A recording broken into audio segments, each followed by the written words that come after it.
नमस्कार बच्चों, स्वागत है आप सबको स्टडी टाइम यूट्यूब चैनल पर। बच्चों, इस वीडियो के माध्यम से कक्षा 8 क्लास का जो आपका राजनीतिक शास्त्र का जो 6 चैप्टर है आर्थिक क्षेत्र में सरकार की भूमिका, इस अध्याय को जो मैं रीडिंग करके आपको बताने वाले हैं, एक्सप्लेन करके बताने वाले हैं। तो वीडियो को आप ध्यान से देखिएगा और अगर कहीं भी नहीं समझ में आता है तब आप एक बार कमेंट जरूर कीजिएगा। कमेंट कीजिएगा तो क्या होगा, मैं आपको समझाने का प्रयास करूंगा। और इस वीडियो के डिस्क्रिप्शन में इसका क्वेश्चन आंसर का यानी कि अभ्यास के प्रश्न का लिंक दिया हुआ है और ऑब्जेक्टिव क्वेश्चन का भी लिंक दिया हुआ है। तो इस वीडियो को देखने के बाद वो सब दोनों वीडियो को जरूर देखिएगा, खास कर ऑब्जेक्टिव क्वेश्चन को आप जरूर से जरूर देखिएगा।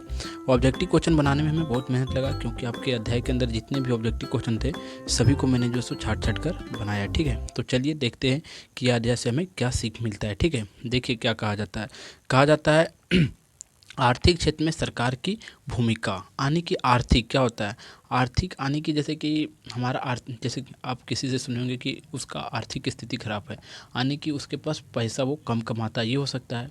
और जैसे कि पैसा कम कमाता है, खास करके यही होगा। ठीक है, तो सरकार जो सो हमारे आर्थिक स्थिति में जो सो आर्थिक क्षेत्रों में जो सो अपनी क्या क्या भूमिका निभाती है, यही हमें इस अध्याय के माध्यम से बताया जाएगा।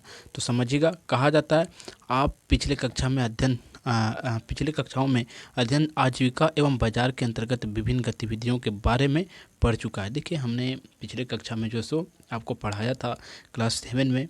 और अगर क्लास 7 का अगर आप वीडियो देखना चाहते हैं तो आप वीडियो के डिस्क्रिप्शन में लिंक दे दिया जाता है, वहाँ से आप जरूर देख लीजिएगा। कहा जाता है कि आप जो सो अपने पिछले कक्षा में पढ़ चुके हैं किसके बारे में, आजीविका की जीविका क्या होता है और बाजार के अंतर्गत विभिन्न गतिविधियाँ, यानी कि बाजार के अंतर्गत जो सो क्या विभिन्न तरह के एक्टिविटी चलते हैं वो। फिर आगे कहा जाता है इन्हें भी आर्थिक गतिविधियाँ कहा जाता है। कहा यह हो सकता है कि लोगों को जीवी जीवी जीविकोपार्जन के समान अवसर ना मिले, या फिर या कार्यस्थल पर उनका शोषण हो, जैसे अधिक घंटा काम लिया जाए और कम मजदूरी दी जाए और बच्चे को काम पर लगाकर उसका शारीरिक एवं मानसिक शोषण किया जाए आदि। कहा जाता है कि आपने जो सो देखा होगा कि जैसे कि बच्चों को मजदूरी करवाया जाता है और उससे जो सो क्या किया जाता है कि उनके शारीरिक और मानसिक स्थिति का जो सो क्या किया जाता है, दोहन किया जाता है।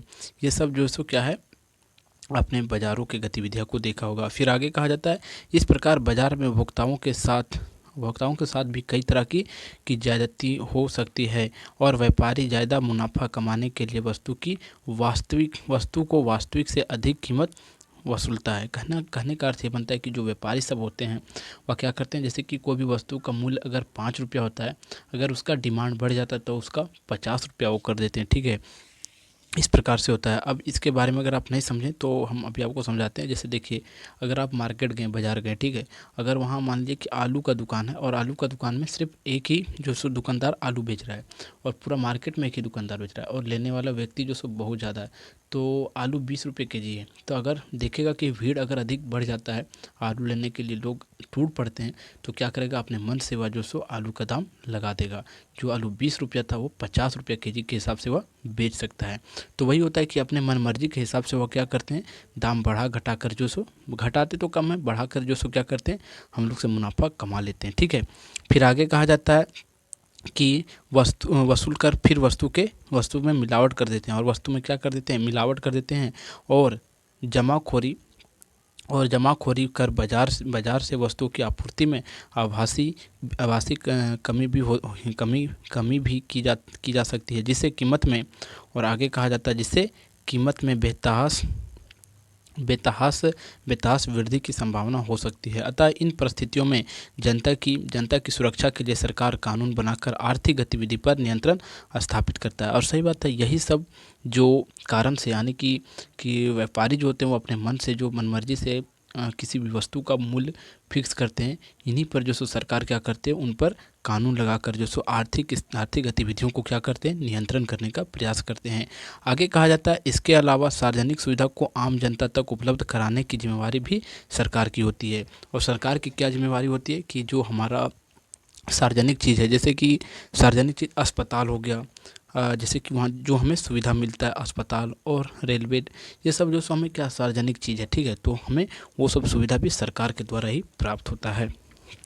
और आगे कहा जाता है ऐसे सार्वजनिक सुविधाओं को जन जन सुविधा भी कहा जाता है। और इस अध्याय में हम जानेंगे कि सार्वजनिक सुविधा उपलब्ध कराने में सरकार का क्या योगदान है। और इस अध्याय के माध्यम से हमें पता चलेगा कि आपको पता चलेगा कि सरकार जो सो हमारे जो सो सार्वजनिक सुविधा उपलब्ध कराने के लिए क्या क्या अपने योगदान करती है या क्या क्या हमारे लिए करते हैं। ठीक है, आप देख सकते हैं कि सरकार हमारे लिए क्या क्या करते हैं। यहाँ देख सकते हैं शौचालय के लिए टंकी बनाए गए हैं, फिर पानी के लिए टैंक बैठाए जाते हैं, बस के लिए यानी कि बिजली के लिए। इस प्रकार के सरकार हमारे लिए सुविधा उपलब्ध कराते हैं आर्थिक स्थिति और अन्य स्थितियों में। ठीक है, अब देखिए अगला टॉपिक हमारा आता है क्या, जन सुविधा। समझिएगा या क्या है। ठीक है, कहा जाता है सुविधाएं।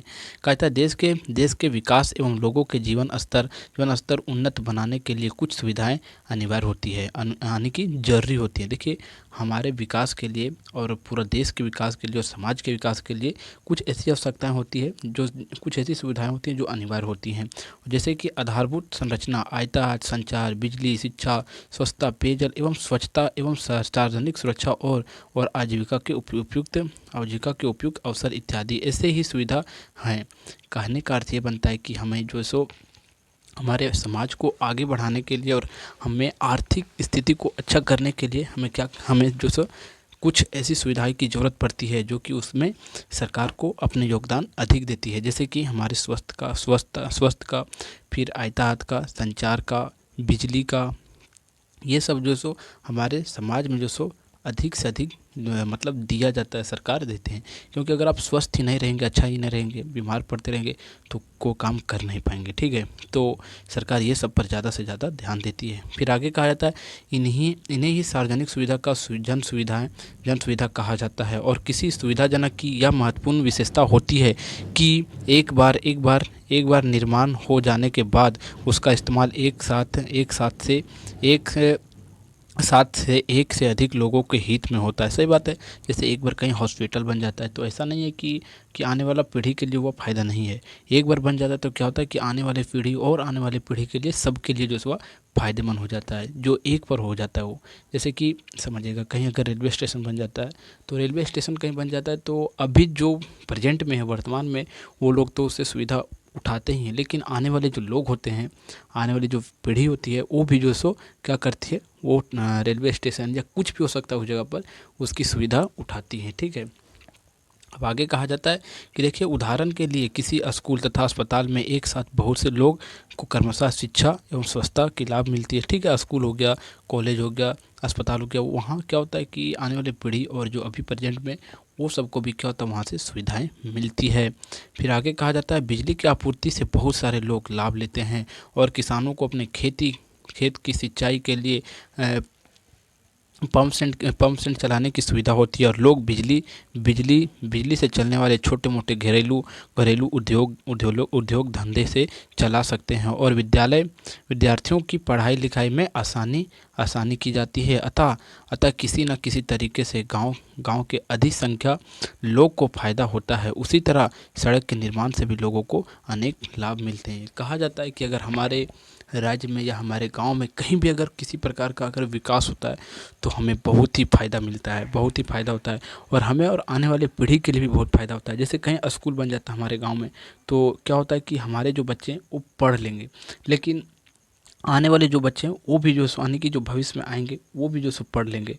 क्योंकि हमें यहाँ स्कूल बन गया, फिर कहीं अस्पताल बनता है तो वहाँ भी उस प्रकार से जो है सुविधा लोग उठाते रहते हैं। ठीक है, तो ये सब ऐसा चीज़ है जहाँ लोग सुविधा उठाते हैं और सरकार इन पर ज़्यादा से ज़्यादा ध्यान देती है। अब देखिए हमारा अगला टॉपिक आता है शिक्षा की। शिक्षा क्या है समझिएगा। कहा जाता है शिक्षा स्त्री और पुरुष दोनों के लिए समान रूप से आवश्यक है। देखिए स्त्री और पुरुष यानी कि मेल और फीमेल दोनों के लिए जो सो शिक्षा अनिवार्य है। क्योंकि अगर दोनों समाज में पढ़े लिखेंगे तब आगे बढ़ेंगे। कहा जाता है क्योंकि दोनों ही मिलकर स्वस्थ और शिक्षित समाज का निर्माण कर सकते हैं। एक आदमी से तो नहीं हो सकता है, एक कोई से नहीं हो सकता है। फिर आगे कहा जाता है कि या उन्हें उज्ज्वल भविष्य के लिए आवश्यक उपकरण होने के साथ ही देश के विकास और प्रगति में भी बहुत महत्वपूर्ण भूमिका निभाती है। क्या शिक्षा अगर दोनों को दिया जाए, स्त्री और पुरुष को, और ये सब हमारे देश में दिया जाता है। आगे कहा जाता है यह समाज में लोगों के बीच सभी भेदभाव को मिटाने में मदद करती है। सही बात है। और हमारे जो समाज है, यहाँ जो हमारे भेदभाव है कि लड़की और लड़का में, उस भेदभाव को भी जो सो क्या किया जाता है कि मिटाया जाता है शिक्षा देके। आगे कहा जाता है तथा सभी लोगों को अनिवार्य रूप से शिक्षा सुविधा की पहुंच होनी चाहिए और भारत में शिक्षा का विकास में सरकार तथा निजी क्षेत्र दोनों ही सहभागी है। और भारत में अगर देखा जाए तो शिक्षा के आधार पर हमारा जो राज्य सरकार और केंद्र सरकार है, वो दोनों पूरा तरह से मिलकर शिक्षा को विकास देने में जो सो जुटे रहते हैं, सहयोग करते रहते हैं। आगे फिर कहा जाता है इसका प्रमुख कारण है कि इन विद्यालयों में शिक्षा प्राय महंगी महंगी होती है। अतः अतः अतः सरकार का धन्य होता है कि गुणवत्ता शिक्षा की सुविधा आम लोगों तक पहुंचना सुनिश्चित है। और शिक्षा का अर्थ ये होता है कि सभी लोगों तक शिक्षा पहुंचना अनिवार्य होता है। इसी कारण से सरकार इस पर ज़्यादा से ज़्यादा ध्यान देती है। अब अगला टॉपिक हमारा है कि शिक्षा में सरकार की भूमिका, कि शिक्षा जो है उसमें सरकार की क्या भूमिका होती है वो समझेगा, क्या उसमें गतिविधियाँ होती है समझेगा। कहा जाता है भारत सरकार के द्वारा 2009 में 6 से चौथे वर्ष की सभी बच्चों को निःशुल्क तथा अनिवार्य शिक्षा प्रदान करने का कानून बनाया गया। कहाँ से कहाँ तक? 6 से लेकर 14 वर्ष तक, ठीक है, यानी कि 6 वर्ष से लेकर 14 वर्ष के बच्चे जो होते हैं, यानी कि जो आप 8 तक पढ़ते हैं, प्राइमरी स्कूल तक जो पढ़ते हैं, वहाँ तक शिक्षा आपको अनिवार्य देना जो सो निःशुल्क सरकार, केंद्र सरकार भी और हमारा राज्य सरकार है, इस पर बहुत बड़ा फैसला दिया था 2009 में कि जो बच्चे 14 साल से कम उम्र के हैं उन्हें जो सो दोनों ये निःशुल्क शिक्षा देना अनिवार्य है। फिर आगे कहा जाता है कस्तूरबा गांधी बालिका विद्यालय योजना, मध्यम भोजन जैसी योजना शिक्षा को बढ़ावा देती है। सही बात है, आप देखते हैं कि जहाँ कस्तूरबा है वहाँ जो सो बच्चे फ्री में पढ़ते हैं। आगे कहा जाता है देने वाले संचालित की जाती है और इसके पूर्व सर्व शिक्षा अभियान जैसी महत्वपूर्ण योजना भारत सरकार द्वारा 2002 से 2001 के प्रारंभ की गई थी। और सर्व शिक्षा अभियान का एक लक्ष्य विद्यालयों के प्रबंधन में जन समुदाय की सक्रिय भागीदारी और सुनिश्चित करना भी था। ठीक है, कहने का अर्थ ये बनता है कि शिक्षा के फील्ड में जो सो हमारे जो सरकार है, केंद्र सरकार, राज्य सरकार, ये बहुत ही अहम भूमिका इस पर निभाती है। क्योंकि शिक्षा, लोग को जब शिक्षित हो जाते हैं तो क्या होता है, वो पढ़ते लिखते हैं और अच्छे से अपने जीविका को चलाते हैं। ठीक है, फिर अगला हमारा स्वच्छता, यानी कि स्वस्थ। आप स्वस्थ रहेंगे तो ही तो कोई कार्य कर सकते हैं। तो समझिएगा कि स्वस्थ क्या है। देखिए, स्वस्थ युवा पीढ़ी की किसी देश के विकास की रीढ़ है। सही बात है, अगर कोई देश अगर स्वस्थ है, यानी कि बीमारी उस देश में, किसी भी देश में कम है, तो क्या होता है कि उस देश अधिक विकास होगा। अगर बीमारी से ही लोग ग्रसित हैं तो थोड़ियों वह देश विकास हो सकता है, वह देश विकास नहीं हो पाएगा। ठीक है, कहा जाता है स्वच्छता सिर्फ बीमारी के अनुपस्थिति का नाम ही नहीं, बल्कि यह एक पूर्ण शारीरिक, मानसिक और सामाजिक खुशहाल की स्थिति है। और एक स्वस्थ व्यक्ति ही अपने जीवन और सामाजिक परिवेश में कुशल समामंजन और स्थापित करने में समर्थ होता है। कहने का अर्थ है कि स्वस्थ व्यक्ति जो होता है, जो अपने परिवार को भरण पोषण कर सकता है। ठीक है, और अगर कोई व्यक्ति जो है सो हमेशा बीमार रहता है तो अपने परिवार को अच्छा तरह से वो भरण पोषण नहीं कर पाता है। फिर आगे कहा जाता है वह समाज तथा देश के विकास के उत्कृष्ट योगदान दे सकता है जब स्वस्थ है तब। और व्यक्ति के स्वास्थ्य में उनके खान पान की आदत, अनुवांशिक कारकों एवं वातावरण का बहुत प्रभाव पड़ता है। अतः आम नागरिक तक स्वास्थ्य सुविधा की पहुँच बहुत जरूरी होती है। अतः स्वच्छ सेवाएं लक्ष्य लोगों के स्वच्छता स्तर को बेहतर बनाना है। और ये सेवाएं बीमारी के इलाज, उसके रोकथाम एवं स्वच्छता के प्रति जागरूकता को बढ़ावा देने के लिए होता है। और बच्चों के टीकाकरण से किसी आगामी बीमारी के खतरे को रोका जा सकता है। और अच्छी स्वच्छता सुविधा मृत्यु दर में भी कमी लाने में सहायता होती है। सरकार पूरी आबादी के लिए समुचित स्वास्थ्य सुविधा की व्यवस्था कराने के लिए प्रतिबंधित होती है। अतः वह समय समय पर विभिन्न बीमारियों के उपचार, रोकथाम तथा उन्मूलन के लिए टीकाकरण एवं प्राथमिक उपचार आदि। कहने का अर्थ ये बनता है यहाँ तक कि अगर कोई व्यक्ति स्वस्थ है तो ही अपने समाज, देश और अपने देश में जो सो क्या कर सकता है, वह विकास कर सकता है। अगर आप स्वस्थ नहीं हैं तो आप जो सो क्या हो सकता है, आप बीमारी से ही ग्रसित हैं तो आप किसी भी देश को या किसी भी गांव को या किसी भी शहर को विकास नहीं कर सकते हैं। यहाँ तक कि अपने घर को भी चलाना मुश्किल हो जाता है। तो अगर कोई व्यक्ति स्वस्थ है तो अपने घर, फैमिली उमली को सभी को अच्छा से चला सकता है। ठीक है। और ये सब पर जो हमारा सरकार है स्वच्छता पर बहुत ज़्यादा ध्यान देता है। आपने देखा होगा कोरोना काल में कि जब कोरोना क्या था हमारा, वो भी एक बीमारी था। जब बीमारी आ गया था तो आप देखते होंगे कि लोग घर से बाहर नहीं निकलते थे। क्यों? क्योंकि बीमारी ऐसा था कि लोग को होने पर ज़्यादा से ज़्यादा मृत्यु हो जाता था। तो कोई भी लोग नहीं चाहता है कि हम जो सो हमारा मृत्यु हो जाए, ऐसा कोई भी व्यक्ति नहीं चाहता है। तो अगर बीमारी रहा तो तब तक आप देखे होंगे कि लोग जो सो कम काम करने जाते थे, अपना जीविका जो सो इधर उधर से चलाते थे कि जैसे तैसे करके। लेकिन जब बीमारी खत्म हुआ, पूरा तरह से तो खत्म अभी भी नहीं हुआ है, जब खत्म हुआ तो आप देखते हैं कि हाँ, लोग जो सो अपने विकास में फिर से जुट गए। तो क्या होता है, जो अगर स्वच्छता अगर देखा जाए तो स्वस्थ रहना लोगों को, व्यक्ति को बहुत ही अच्छा होता है। अगर कोई व्यक्ति स्वस्थ नहीं है तो अपने घर परिवार को वह अच्छे से नहीं चला सकता है। फिर अगला हमारा है पेयजल एवं स्वच्छ। देखिए, पेयजल एवं स्वच्छता। पेयजल हमारे लिए बहुत अनिवार्य होता है। कहता है जीवन के लिए पानी आवश्यक है और स्वच्छ पेयजल की उपलब्धता व्यक्ति के स्वच्छता के लिए अति आवश्यक है। और जो पीने योग्य जो जल होता है, वो व्यक्ति के पीने के लिए सबसे ज़्यादा इम्पोर्टेंट होता है। अगर पीने वाला जल, अगर आप दूषित जल पीते हैं, खराब जल पीते हैं तो क्या होगा, आपको तरह तरह का बीमारी भी हो सकता है।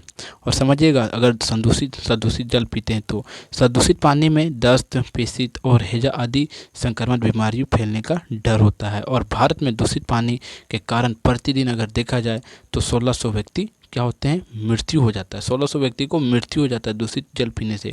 और उनमें से ज़्यादातर 5 वर्ष के बच्चे, 5 साल से कम उम्र के बच्चे होते हैं। और स्वच्छ पेयजल की उपलब्धता को सुनिश्चित करा कर इन मौतों को रोका जा सकता है। और कहा जाता है कि अगर स्वच्छ जल अगर उपलब्ध करा दिया जाए तो इन जो लोग मरते हैं उन्हें कम किया जा सकता है। ठीक है। फिर आगे कहा जाता है स्वच्छ जल उपलब्धता को सुनिश्चित कराकर इन मौतों को रोका जा सकता है। और गरीब अमीर हर व्यक्ति को यह अधिकार है कि उसे आसानी से दैनिक जागरूकता को पूरा करने के लिए पर्याप्त मात्रा में पानी मिले, अर्थात पानी तथा सार्वजनिक पहुंच होनी चाहिए। और स्वस्थ जीवन जीने के लिए स्वच्छता जरूरी है।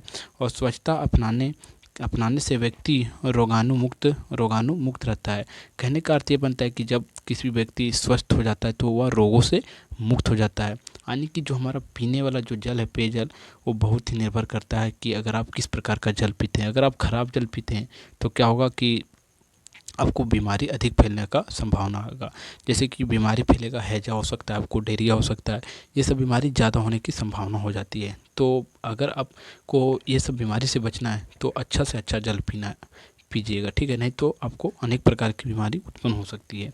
फिर आगे कहा जाता है कि खुले में शौच करने से भी हैजा और पेचिश और टाइफाइड जैसे रोग फैलते हैं। इसको अगर खुला में कोई शौच करता है तो कहा जाता है जैसे घातक बीमारी फैल सकती है, अतः खुले में शौच से परहेज करना चाहिए। और शहरों में तो अधिकांश घरों में शौचालय मिलता है, लेकिन गांव में अभी भी अधिकांश लोग खुले में शौच करते हैं। सही बात है, अगर शहर आप जाते हैं पढ़ने के लिए, किसी भी कार्य के लिए, तो आप देखते होंगे वहाँ कि जो सो आपको वहाँ बाथरूम मिलता है। लेकिन गांव में बाथरूम है लेकिन बहुत कम है। बाथरूम रहने के बावजूद भी लोग क्या करते हैं, खुले में शौच जाते हैं। ठीक है।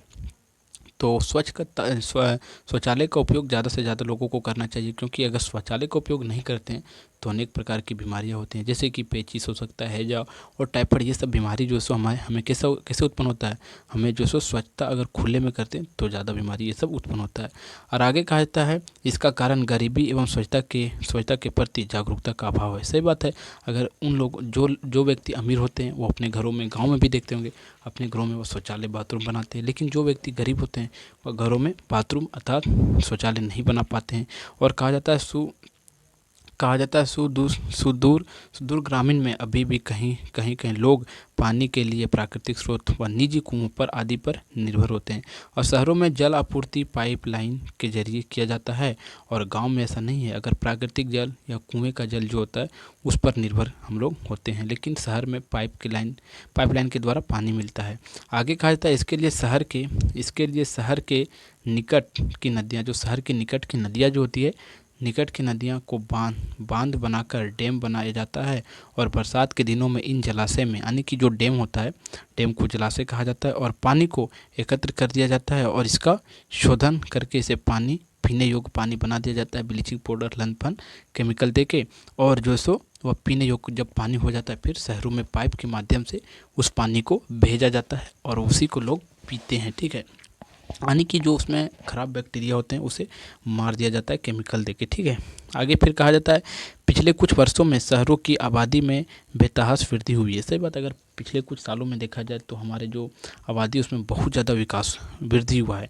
और इसका वजह है कि सभी लोग को पर्याप्त एक स्वच्छ पानी उपलब्ध कराना और एक प्रकार से चुनौतीपूर्ण कार्य हो रहा है। और यह सब जो है सो क्या हो रहा है, चुनौतीपूर्ण कार्य हो रहा है, क्योंकि आबादी जितना ज़्यादा बढ़ रहा है लोग उतना ज़्यादा गंभीरता में फैलते जा रहे हैं, पानी कम मिल रहे हैं, बहुत प्रकार की समस्या उत्पन्न हो रही है।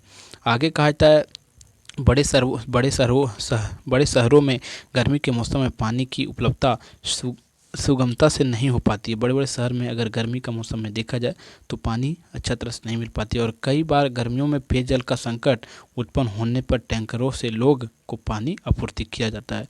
शहरों में पानी की आपूर्ति कराने के जवाबदेही नगर पालिका या तो नगर निगम की होती है। कहने का अर्थ ये बनता है कि गर्मी के दिनों में जब शहर में पानी नहीं मिलता है तो वहाँ के जो नगर पालिका या नगर निगम होते हैं वो शहर में जो सो टैंकरों के माध्यम से पानी की आपूर्ति को पूरा करते हैं, यानी कि देते हैं। फिर आगे कहता है तुरंत कभी कभी जल आपूर्ति विभाग लोगों को पेयजल की आवश्यकताओं को पूरा करने में असमर्थ हो जाता है। सही बात है, कभी कभी जो जल के जो विभाग वाले लोग होते हैं वो कभी कभी जल नहीं दे पाते हैं, तो क्या होता है असमर्थ हो जाते हैं, कभी कभी नहीं दे पाते हैं। और शहर में ऐसा हो सकता है और किसी को ज़्यादा पानी मिले तथा किसी को कम। और धनी एवं सुविधा सुवंशित संपत्ति वर्ग खरीदकर या निजी संसाधनों से पानी का समस्या का हल कर लेते हैं, लेकिन इस समस्या का सार्वजनिक प्रभावित गरीब वर्ग के लोग को होते हैं। और आगे कहा जाता है पानी की समस्या के समाधान के लिए देश में विभिन्न नदियों के बड़े बड़े बांध बनाए जाते हैं। और कहा जाता है कि पानी के लिए जो समस्याएं उत्पन्न होती है उनके लिए जो सो शहरों में बड़े बड़े नदी के ऊपर बांध बनाए जाते हैं। जैसे समझिएगा कौन कौन बांध बनाया जा रहा है। कहा जाता है कि बहुउद्देशीय परियोजना कहलाती है और ये सब बहुउद्देशीय परियोजना, यानी कि बहुत बड़े बड़े डैम बनाए जाते हैं तो इसके नाम भी बहुत बड़ा बड़ा दिया गया, बहुउद्देशीय परियोजना कहलाती है। और इसके कहा जाता है इसके एक साथ कई तरह के लाभ भी मिलते हैं। और सही बात, डैम बनाने से ऐसा नहीं कि पीने वाला जल ही मिलता है, इससे हमें बहुत प्रकार के लाभ मिलते हैं। समझिएगा कि बहुउद्देशीय परियोजना यानी कि डैम को बनाने से हमें क्या क्या लाभ मिलता है। ठीक है, समझिएगा। कहा जाता है बाढ़ की रोकथाम हम कर सकते हैं, सिंचाई के लिए जल आपूर्ति, विद्युत उत्पन्न कर सकते हैं और पीने के पानी भी उपलब्ध करवा सकते हैं अगर डैम बना लेते तो, मत्स्य पालन कर सकते हैं और मिट्टी के कटाव को रोक सकते हैं और पर्याप्त पर्यटन केंद्रों का निर्माण भी कर सकते हैं, यानी कि घूरने का स्थल भी हम उसे बना सकते हैं। जैसे कहीं डैम बन जाता है, जैसे कि हमारा झारखंड में मैथन डैम और काटी डैम, ये सब डैम बहुत फेमस है तो वहाँ लोग घूमने के लिए जाते हैं तो अब पर्यटन स्थान भी बन जाता है। ठीक है, और हमारा देखा जाए तो भारत में जो कुछ महत्वपूर्ण जो हमारा क्या बोल सकते हैं बहुउद्देशीय परियोजनाएं जो चलाई गई थी वो समझिएगा। कहा जाता है भाखड़ा नागड़ा परियोजना, कोसी परियोजना और दामोदर घाटी परियोजना और टिहरी बांध परियोजना और हीराकुंड बांध परियोजना। ये सब परियोजना हमारे देश में आने की डैम बनाए गए थे और जो इनका नाम दिया गया है। ठीक है, अब आप देख सकते हैं कि किस प्रकार से डैम में पानी को धीरे धीरे रोका जाता है। ये हमारा मैथन डैम जो धनबाद में है, झारखंड के धनबाद जिले में, उसका जो फिगर यहाँ दिखाया गया। और आप यहाँ देख सकते हैं कि किस प्रकार लोगों को पानी की आपूर्ति की जाती है शहर में गर्मी के मौसम में टैंकरों के माध्यम से। और यहाँ लिखा हुआ है, क्या लिखा हुआ है कि टैंकरों से पानी की आपूर्ति शहरों में की जाती है। अब आगे देखते हैं। अब देखिए आगे कहा जाता है आवास। देखिए जिन व्यक्तियों के पास आवास है, आवास का अर्थ क्या होता है, घर, रहने का जगह। जिन व्यक्तियों के पास, जो गरीब वर्ग के लोग होते हैं, अगर उनके पास घर बनाने का पैसा नहीं होता, आर्थिक स्थिति उनके कमज़ोर होते, तो सरकार उन्हें आवास भी देता है। समझिएगा, कहा जाता है ग्रामीण क्षेत्रों में निर्धन लोगों को आवास उपलब्ध कराने के लिए सरकार द्वारा 1985 में इंदिरा आवास योजना की शुरुआत की गई थी। कब? 1985 में जो गरीब वर्ग के लोग होते हैं उन्हें आवास दिया जाता था, और इस योजना का नाम जो सो रखा गया था इंदिरा आवास योजना। और कब इसका शुरुआत हुआ था? 1985 में। ठीक है, ये आपको ध्यान में रखना, 1985 में। आगे कहा जाता है बुनियादी आवश्यकताओं जैसे कि रोटी, कपड़ा और मकान उपलब्ध कराने के लिए आरंभ की गई ऐसे योजना से अनेक परिवार लाभान्वित हो चुके हैं। और अब इस योजना का नाम प्रधानमंत्री आवास योजना, और अब जो इंदिरा आवास योजना था उसका नाम हटाकर इसी योजना को प्रधानमंत्री आवास योजना रख दिया गया, और ग्रामीण कर, और आगे कहा जाता है ग्रामीण कर दिया गया है। और इस कड़ी में प्रधानमंत्री आवास योजना शहर के तहत शहरों में रहने वाले सभी गरीबों को आवास उपलब्ध कराने का लक्ष्य निर्धारित किया गया है। और सबके लिए आवास की यह योजना केंद्र सरकार की है, और जिसकी शुरुआत 2014 में किया गया। यानी कि जो प्रधानमंत्री आवास योजना है वह 2014 में शुरू किया गया। कहने का अर्थ ये बनता है कि जिन लोगों को पास पैसा नहीं होता, आर्थिक स्थिति उनकी कमज़ोर होते हैं, सरकार उन्हें आवास भी देता है, रहने के लिए घर भी देता है, और उस घर जो बनाते व्यक्ति उसमें फिर रहते हैं। ठीक है, फिर अगला हमारा आता है परिवहन। देखिए, परिवहन यानी कि कहा जाता है किसी भी देश के आर्थिक एवं सामाजिक विकास में परिवहन बहुत ही महत्वपूर्ण भूमिका निभाती है। और वर्तमान में यातायात के साधनों में रेल, सड़क, जल एवं वायु परिवहन शामिल है। ठीक है, अगर परिवहन का अर्थ क्या होता है? एक जगह से दूसरी जगह जाना। जैसे कि दिल्ली में कोई सामान बनता है और हमें झारखंड लाना हो, ठीक है, तो झारखंड लाना तो उसे कैसे लाएं? हम ट्रेन के माध्यम से ला सकते हैं, ट्रक के माध्यम से ला सकते हैं, तो एरोप्लेन के माध्यम से, 3 माध्यम से ला सकते हैं। तो तीनों माध्यम का उपयोग किया जाता है। और रेल में हमें देखा था तो ज़्यादा क्या पड़ता है? सस्ता पड़ता है। तो हमें ये क्या है? परिवहन की हमें पास सुविधा है, तभी तो हम परिवहन कर रहे हैं। तो सरकार इसमें भी बहुत हमें क्या करती है? मतलब क्या बोल सकते हैं, इसमें भी बहुत ध्यान देती है इस फील्ड में। ठीक है, फिर आगे कहा जाता है इन संसाधनों के परिवहन के लिए आवश्यक आधारभूत संरचना के विकास हेतु अधिक पूंजी की आवश्यकता होती है। अतः इसके विकास की जिम्मेवारी भी सरकार की होती है। हालांकि सड़क निर्माण में निजी क्षेत्रों की सहभागी देखी जा रही है, लेकिन रेल, जल एवं वायु परिवहन का विकास सरकार के द्वारा किया जा सकता है। और रेलवे एवं वायु परिवहन को छोड़कर बाकी का विकास जहारानी सड़क परिवहन एवं राजमार्ग मंत्रालय के द्वारा होता है। कहने का अर्थ ये बनता है कि सरकार ये सब फील्ड पर बहुत ज़्यादा ध्यान दे रही है, क्योंकि अगर परिवहन का रास्ता सुगम होता है, अच्छा होता है, तो लोगों को एक जगह से दूसरी जगह सामान पहुंचाने में या कहीं भी जाने में क्या होता है? सुविधा होता है। ठीक है, और अगर सड़क ही खराब हो तो लोग को जाने में सुविधा नहीं होता, और ये सब में बहुत ज़्यादा बजट पास होती है, बहुत ज़्यादा खर्चा होती है। ठीक है, अगला है, कहा जाता है कि परिवहन को छोड़कर बाकी का विकास जहारानी सड़क परिवहन एवं राजमार्ग और मंत्रालय के द्वारा होता है। और वायु परिवहन के विकास का काम नगर विमान विभाग के जिम्मे में होता है, जो वायुमान के द्वारा होता है।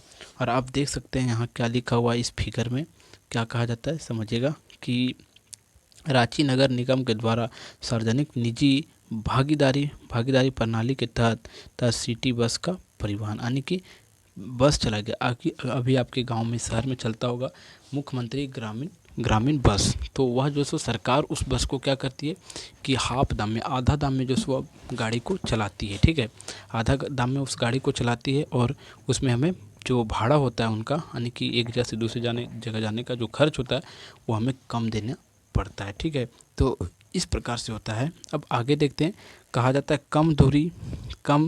कम दूरी के लिए बसें ही सार्वजनिक परिवहन का सबसे महत्वपूर्ण साधन है। सही बात है, कम डिस्टेंस अगर हमें जाना हो, जैसे कि हमें झारखंड में जैसे कि हम रहते हैं, और झारखंड में कहीं हमें जाना हो, तो क्या किया जाता है, अगर हम बस से जाते हैं तो हमें क्या होता है कि असुविधा होता है, क्योंकि हमें कम खर्च पड़ता है। लेकिन आप किसी और चीज़ से जाते हैं तो आपको ज़्यादा कास्टिंग लगता है।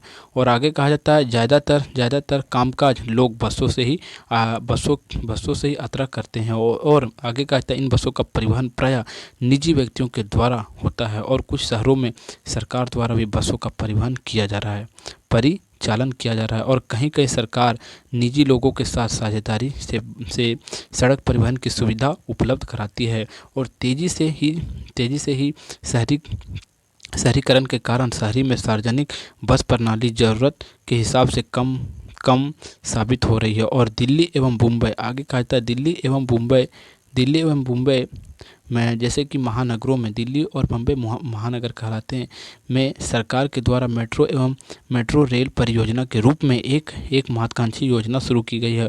और दिल्ली में मेट्रो के पहले खंड का निर्माण के लिए सरकारी बजट में आप देख सकते हैं कितना, इकाई दहाई सैकड़ा हज़ार 10,000 11,000 करोड़ रुपये का जो है सो खर्च किया गया, बजट पास किया गया। फिर आगे कहा जाता है कुछ लोगों का कहना है कि अगर सरकार सार्वजनिक बस प्रणाली में सुविधा अगर पर ध्यान देती है तो इतने भारी खर्च की ज़रूरत नहीं पड़ेगी, और लोगों की ज़रूरत भी पूरी हो सकती है।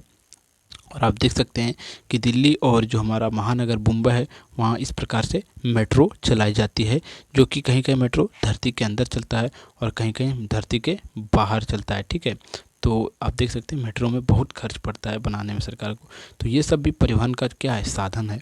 अब अगला है हमारा सामाजिक सुरक्षा। कहा जाता है सामाजिक सुरक्षा, भारत सरकार द्वारा सामाजिक सुरक्षा के संबंधित कई योजना समय समय पर आरंभ की गई है, और कुछ योजनाएं राज्य सरकार के सहयोग में भी चलाई जाती है। और सामाजिक सुरक्षा योजना का उद्देश्य भविष्य में लोगों के साथ होने वाली संभावित घटनाओं से सुरक्षा प्रदान करता है, जो हमारे सामाजिक सुरक्षा होता है वो।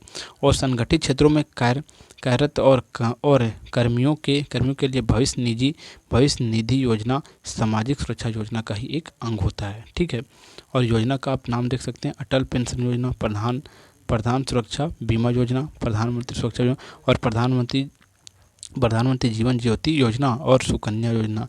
इस प्रकार की योजना जो सो यहाँ लागू होता है। और ये सब हमारे जो सो सरकार जो है, ये सब हमें क्या करते हैं, विभिन्न प्रकार की योजना निकालते हैं हमारे किसके लिए, सामाजिक सुरक्षा के लिए। ठीक है, अब आगे देखते हैं। आगे कहा जाता है प्रश्न यह है कि सार्वजनिक सुविधा की उपलब्धता की जवाबदेही सरकार की क्यों होती है, और निजी क्षेत्र की कंपनी लाभ के उद्देश्य से कम करती है, जबकि सार्वजनिक सुविधा की उपलब्ध में ज़्यादा पूंजी की आवश्यकता होती है। और अगर इन सुविधाओं की उपलब्धता जवाबदेही निजी क्षेत्र हो सकते तो संभावना है कि उन शोषण भी हो सकता है। और एक लोकतांत्रिक सरकार का उद्देश्य होता है कि जन कल्याण होता है, जो ऐसी स्थिति में पूरी नहीं हो सकती है। और स्कूल अस्पताल जैसे कि जन सुविधा में निजी कंपनी भी दिलचस्पी ले रहे हैं। और आप यह भी देखे होंगे कि बोतल बंद पानी में बाजार में बिकता है। ऐसी स्थिति में निजी कंपनी ऊंचे कीमत पर इन सुविधाओं को मुहैया करती है। अगर यह नियम बन जाए कि जन सुविधा को निजी कंपनी की मुहैया कराए, तो आर्थिक रूप से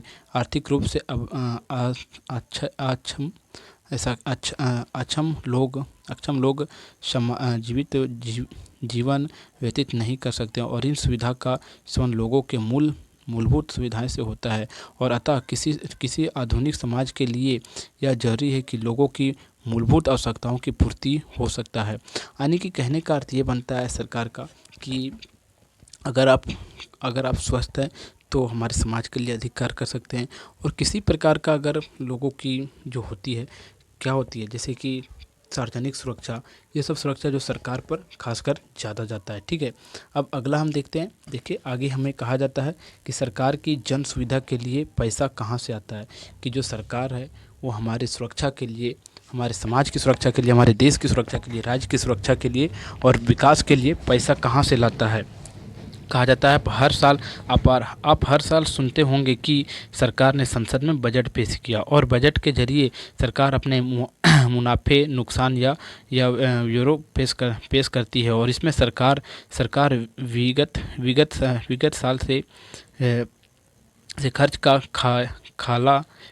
का खर्च का खाका पेश करती है और आगामी वर्षों के व्यर्थ योजना सामने रखती है। और बजट में सरकार को इस बात की भी घोषणा करनी पड़ती है कि अगले साल की योजना के लिए पैसा का व्यर्थ कहाँ से किया जाए और जनता से मिलने वाले टैक्स की आदमी की मुख्य जरिया है, क्योंकि जनता से जो टैक्स लिया जाता है सरकार उसी को क्या करती है, खर्च करती है। और आगे कहा जाता है जनता से कर वसूल कर और उन्हें सार्वजनिक कार्यक्रमों पर खर्च करने के लिए सरकार को पूरा अधिकार होता है। और आगे कहा जाता है कि सरकार की आय के विभिन्न स्रोत हैं और जिनमें कर के प्रकार आय एवं कर विभिन्न आय के बांटा जाता है। और सरकार खर्च करने के लिए विभिन्न स्रोतों से कर्ज भी ले सकता है और आगे कहा जाता है वह भी सरकार की आय का हिस्सा है। कहने का अर्थ ये बनता है कि जो हमारा सरकार है वो हमारे लिए जो है सो या हमारे देश के निर्माण के लिए हमसे जो टैक्स लेती है वही पैसा जो सो खर्च करती है। देखिए केंद्र सरकार के कर राजस्व स्तर का विभाग, देखिए उद्योग उधार एवं अन्य देहाती और नगर नियम कर, आयात कर और सीमा शुल्क केंद्र उपलब्ध, यानी कि इतने प्रकार के केंद्र जो मतलब कर वसूलने का जो सो क्या है हमारे पास टैक्स है। जैसे कि टैक्स जो लिया जाता है जीएसटी टैक्स, वह जो सो उसी में हमसे कर वसूल लिया जाता है, जो टैक्स होता है उसी में ले लिया जाता है। ठीक है, ये समझिएगा। और देखिए इस प्रकार जो यह अध्याय है, यह अध्याय का एक्सप्लेन जो है सो पूरा तरह से समाप्त होता है। तो अगर आपने इस अध्याय को इस वीडियो के माध्यम से अच्छा से समझ लिया है तो आप वीडियो को लाइक कर दीजिएगा और हमारे चैनल पर अगर आप नए हैं तो चैनल को आप सब्सक्राइब करके जाइएगा। और वीडियो लास्ट तक देखने के लिए बहुत बहुत धन्यवाद। और अगर इस वीडियो को आप शेयर करना चाहते हैं तो वीडियो को शेयर जरूर कर दीजिए। तो फिर मिलते हैं आपको एक न्यू वीडियो में, तब तक। I don't provide instrumentals here.